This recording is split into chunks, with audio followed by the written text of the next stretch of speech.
Well, guys, we are coming up on the 100-day mark of this new Trump administration, and one of the hallmarks of this new presidency is that Donald Trump will sit around with a stack of executive orders, and then he proceeds to sign them in front of the mainstream media. This gives Donald Trump the illusion as though he is getting all of these different things done. It gives him the illusion that he is some sort of king or something. And I really don't think that people understand just how unprecedented these executive orders are. Donald Trump has signed at least 124 in his first 100 days. And to just put some perspective to it, Joe Biden only signed 162 executive orders in his entire term. And by comparison, Donald Trump has only signed 5 bills into law. And I believe one of those was like a continuing resolution for the budget, just to keep the government open. So Donald Trump is signing all of these executive orders while signing very little actual legislation, and it really just gives the illusion that he is some sort of king or something. I would argue that this is a power grab, and I think when we look back on this in history, people are not going to take kindly to what is going on in this first 100 days. So let's go ahead and take a look at another one of these clown shows. Here's Donald Trump kind of alluding to the fact that maybe executive orders are actually legislation. If you guys do appreciate my work, please do remember to subscribe. So we were having a little meeting, and at the same time, we're signing some very important legislation, what will become legislation, and right now it's an executive order. And obviously, an executive order is not legislation. People in Congress are actually supposed to write the laws, and those are supposed to be signed by the president into law. But executive orders do not carry near the same weight as a law signed in by Congress. But again, this is how Donald Trump thinks about these things. Donald Trump thinks that he can just legislate from the resolute desk, and that whatever he scribbles down on a piece of paper in an executive order, well, that is now law. That's just not how our system works, and I think this is a way that he has been abusing his power in these first 100 days. I don't think there's any other explanation. Here, let's go on to move to this one, where he's talking about making school discipline for children easier. We have an executive order on school discipline policies. Under, I believe it was the Biden administration, first Obama and then Biden, the Department of Justice issued guidance that made it almost impossible for schools to enforce adequate disciplinary policies.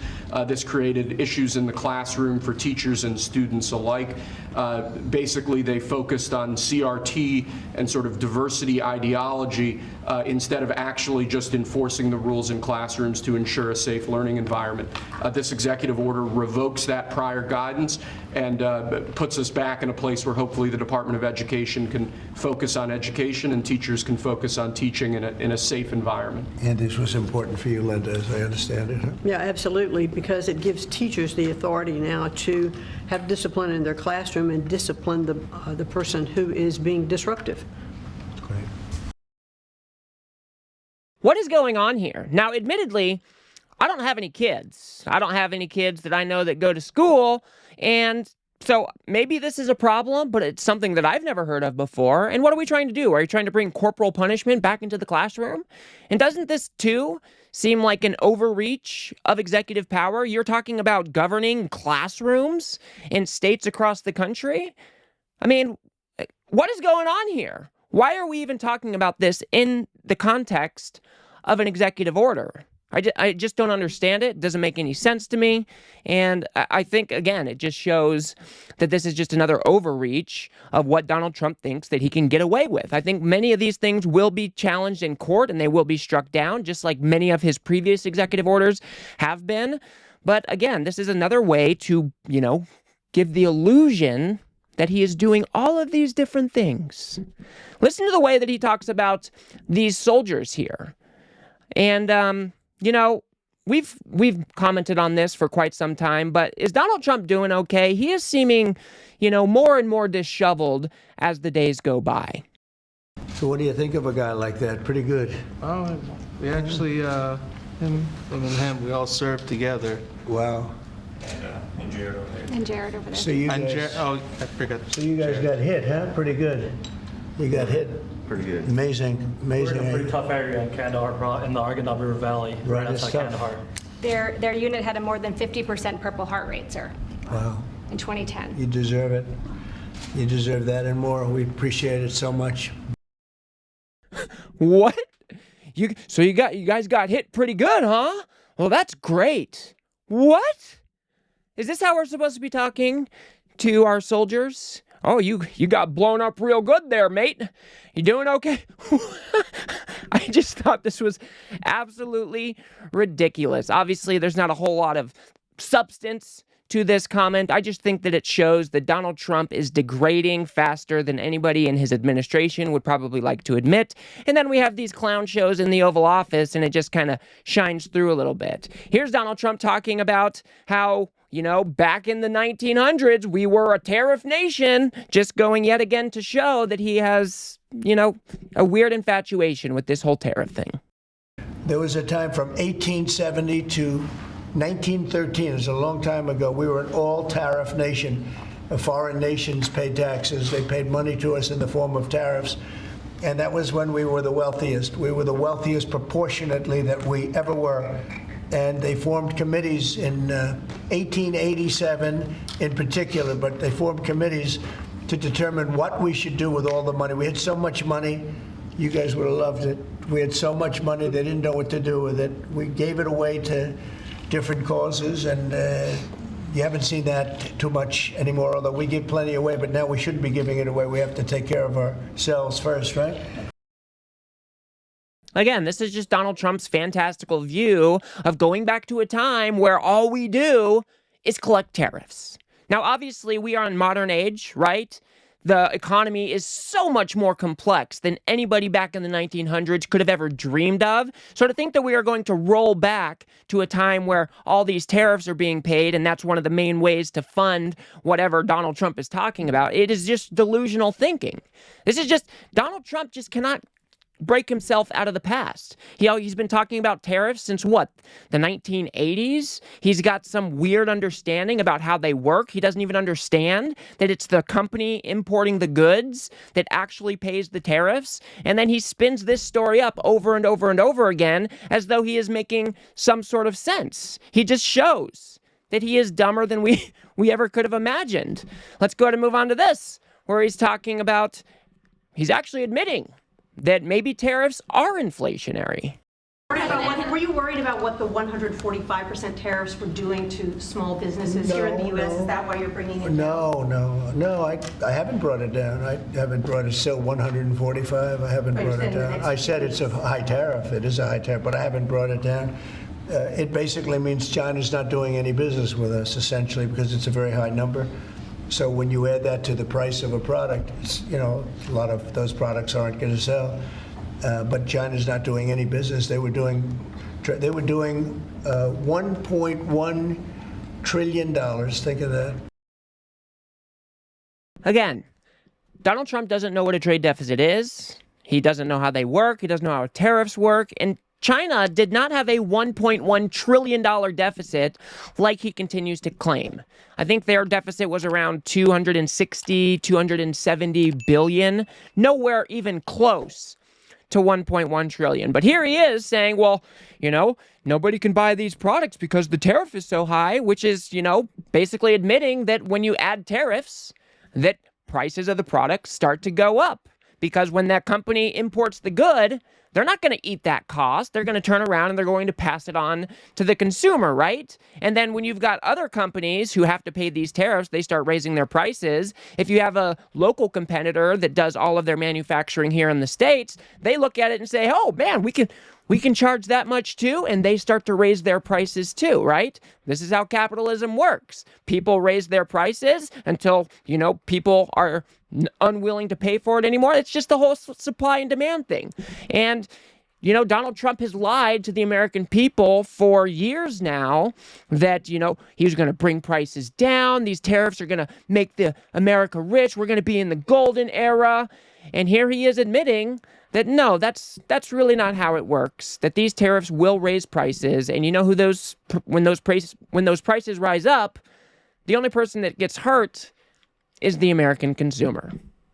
Absolutely pathetic stuff. I wanted to show you this next clip because I feel like we are seeing more and more questions from, let's say, MAGA-friendly reporters.